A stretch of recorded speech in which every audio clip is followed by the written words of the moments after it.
إله إلا الله.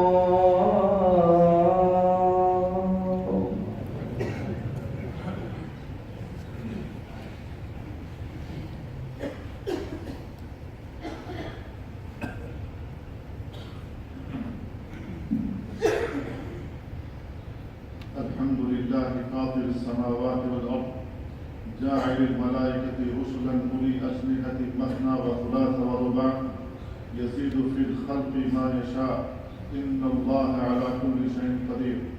نحمده حمدا كثيرا ونشكره شكرا مزيدا، وأشهد أن لا إله إلا الله وحده لا شريك له لا نحصي ثناء عليه كما أثناه على نفسه، وإن من شيء إلا يسبح بحمده، وأشهد أن محمدا عبده ورسوله لا خير إلا دلنا عليه ولا شر إلا حذرنا منه.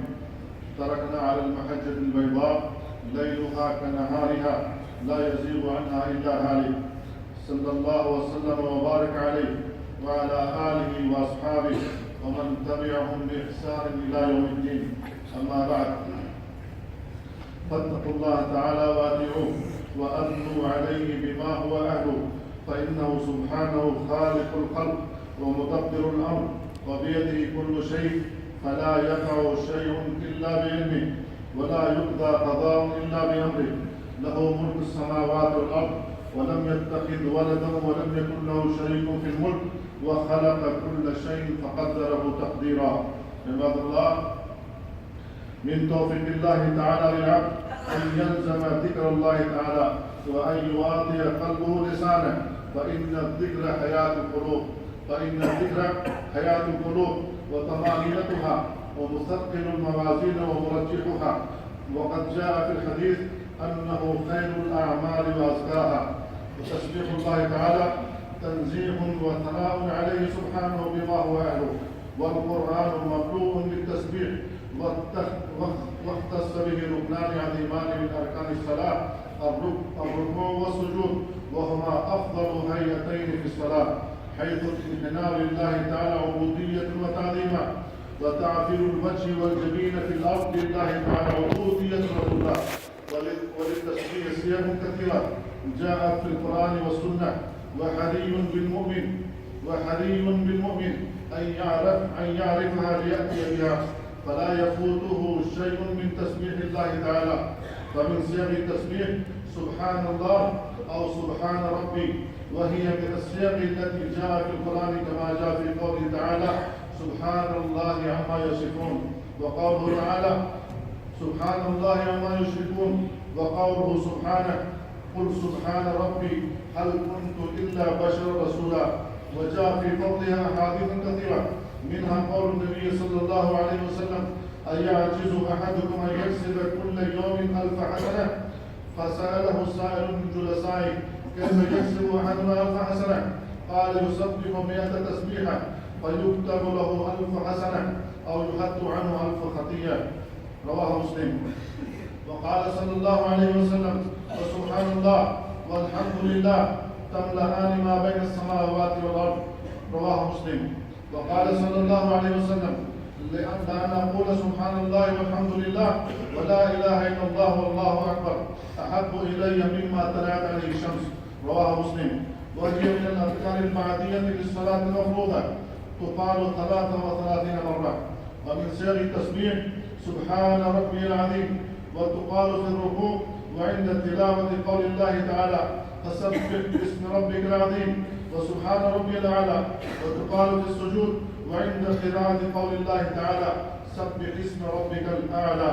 ومن سير التسبيح ما جاء في حديث عائشة رضي الله عنها قالت كان النبي صلى الله عليه وسلم يقول في ركوعه وسجوده سبحانك اللهم ربنا وبحمدك اللهم اغفر لي. رواه الشيخان. وذلك أن رسول الله صلى الله عليه وسلم أمر أن يختم حياته بالإكثار منها، فيا لها من صيغة عظيمة فسبح بحمد ربك واستغفره إنه كان توابا. ومن صيغ التسبيح ما رواه مسلم عن عائشة رضي الله عنها أن رسول الله صلى الله عليه وسلم كان يقول في ركوعه وسجوده سبوح قدوس رب الملائكة والروح ومعناه مسبح مقدس رب الملائكة والروح. ومن سر التسبيح ما جاء في حديث عائشة رضي الله عنها قالت: افتقدت النبي صلى الله عليه وسلم ذات ليلة فظننت أنه ذهب إلى بعض نسائه فتحسست ثم رجعت فإذا هو راكع أو ساجد يقول: سبحانك وبحمدك لا إله إلا أنت.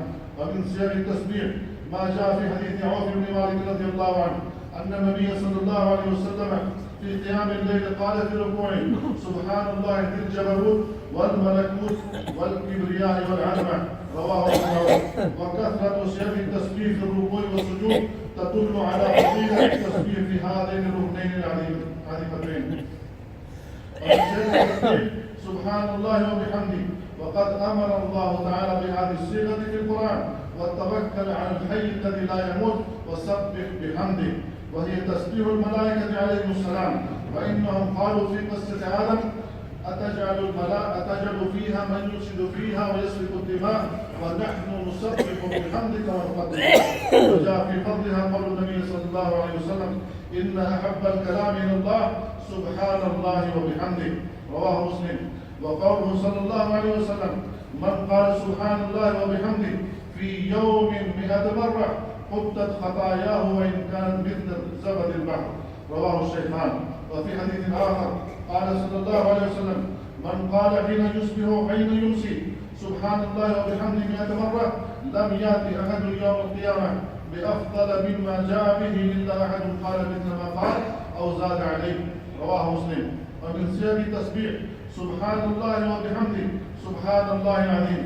وجاء في فضلها قول النبي صلى الله عليه وسلم: كلمتان خفيفتان على اللسان ثقيلتان في الميزان حبيبتان إلى الرحمن سبحان الله وبحمده سبحان الله العظيم. ومن سير التسبيح ما جاء في حديث ابن عمر رضي الله عنهما قال: بينما نحن نصلي مع رسول الله صلى الله عليه وسلم إذ جاء رجل من القوم الله أكبر، إذ قال رجل من القوم الله أكبر كبيرا والحمد لله كثيرا وسبحان الله بكرة وأصيلا.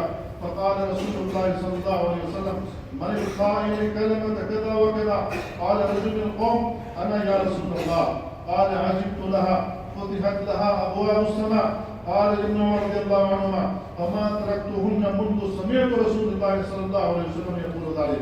وهذا الذكر العظيم هو من أدعية الاستفتاح المهجورة التي لا يعرفها كثير من الناس مع عظيم فضلها. والاستفتاح المشهور فيه تسبيح أيضا، وهو قول المصلي: سبحانك اللهم وبحمدك وتبارك اسمك وتعالى جدك ولا إله غيرك. رواه أبو داود. ومن سير التسبيح ما جاء في حديث أبي بن كعب رضي الله عنه قال: كان رسول الله صلى الله عليه وسلم إذا سلم في الوتر قال: سبحان الملك القدوس سبحان الملك القدوس سبحان الملك القدوس. ومن سير التسبيح سبحان الله العظيم وبحمده. وفي فضلها قول النبي صلى الله عليه وسلم: من قال سبحان الله العظيم وبحمده غرست له نخلة في الجنة. رواه الترمذي وقال: حديث حسن غريب. عباد الله، ينبغي للمؤمن أن يحفظ سير التسبيح كلها ويأتي بعدها بمواضيعها فينال أجر تطبيق السنة، كما يحظى بالأجور العظيمة المرتبة على التسبيح المطلق والمقيد بأزمان أو أحوال معينة. وثمة سير للتسبيح مضاعفة، وهي من أعظم سير التسبيح وأكثرها أجرا، فينبغي للمؤمن المسبح العناية بها. ومنها سبحان الله وبحمده عدد خلقه ورضا نفسه وزنة عرشه ومداد كلماته، وهي من أذكار الصباح. وفي فضلها حديث الجويرية رضي الله عنها أن النبي صلى الله عليه وسلم قال: خرج من عندها بكرة حين صلى الصبح وهي في مسجدها، ثم رجع بعد أنها وهي جالسة فقال: ما زلت على الحال التي فارقتك عليها؟ قالت: نعم. قال: لقد قلت بعدك 4 كلمات 3 مرات، لو وزنت بما قلت منذ اليوم لوزنتهن: سبحان الله وبحمده عدد خلقي ورضا نفسي وزنة عرشي ومداد كلماتي. رواه مسلم. قال ابن القيم رحمه الله: وهذا يسمى الذكر المضاعف، وهو أعظم صلاة من الذكر المفرد، فلهذا كان أفضل منه. وهذا إنما يظهر في معرفة هذا الذكر وفهمه. فإن قول المسبح سبحان الله وبحمده عدد خلقه يتضمن إنشاء وإخبارا أما يستحقه الرب من التسبيح عدد كل مخلوق كان أو هو كائن إلى ما لا نهاية له.